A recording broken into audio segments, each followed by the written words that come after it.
Hey guys, welcome to this new video. Today we're going to look at how a cylinder head gasket works, what are the symptoms of a cylinder head gasket that is no longer efficient, and how to preserve it over time. Before we start, I would like to remind you to subscribe to the channel, leave a comment, like, and share these videos. If the cylinder head gasket is located between the engine block and the cylinder head and has the fundamental task of separating the cylinders, therefore the combustion chamber, from the conduits inside the engine, through which the coolant flows. It also serves to ensure compression inside the combustion chamber, whether it is a diesel or a petrol engine. The materials they are usually made of are metal, although it is not unusual to find a paper gasket with metal rings in the sealing parts of the combustion chamber in some older cars. Remember that the cylinder head gasket is located between the engine block and the cylinder head, and these two parts are often made of different materials.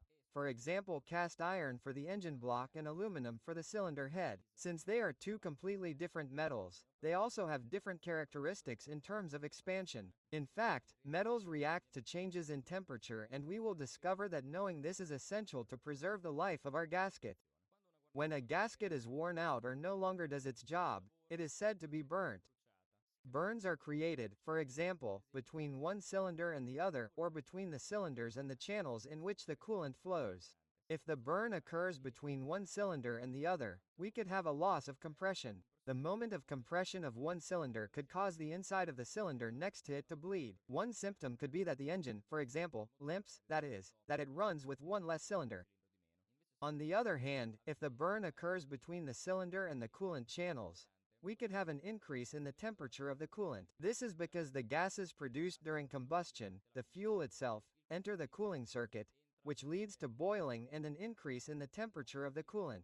If you open the coolant reservoir while the car is running, you will notice bubbles and gas leaking from the reservoir. Alternatively, the process can be reversed. The coolant ends up inside the cylinders and therefore in the combustion chamber. This obviously leads to burning water inside the engine. This produces white and blue smoke. There are causes that trigger a blown cylinder head gasket. This is why we ourselves are the cause of the cylinder head gasket failure. Cold starts at full throttle are absolutely not recommended, precisely because the engine, having different construction materials, needs some time to warm up and therefore to allow all the different metals to reach the necessary expansions with the necessary construction tolerances. Starting at full throttle will cause, for example, the aluminum to weld before the cast iron.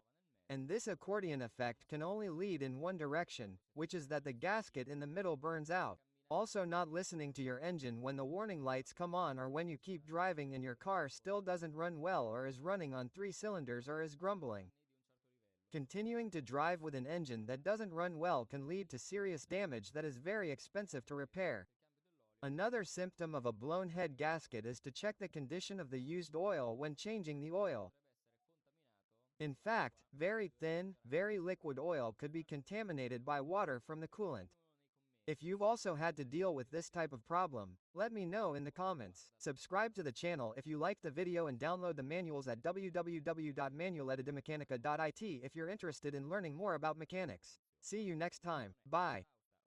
Hai mai notato questo banner quando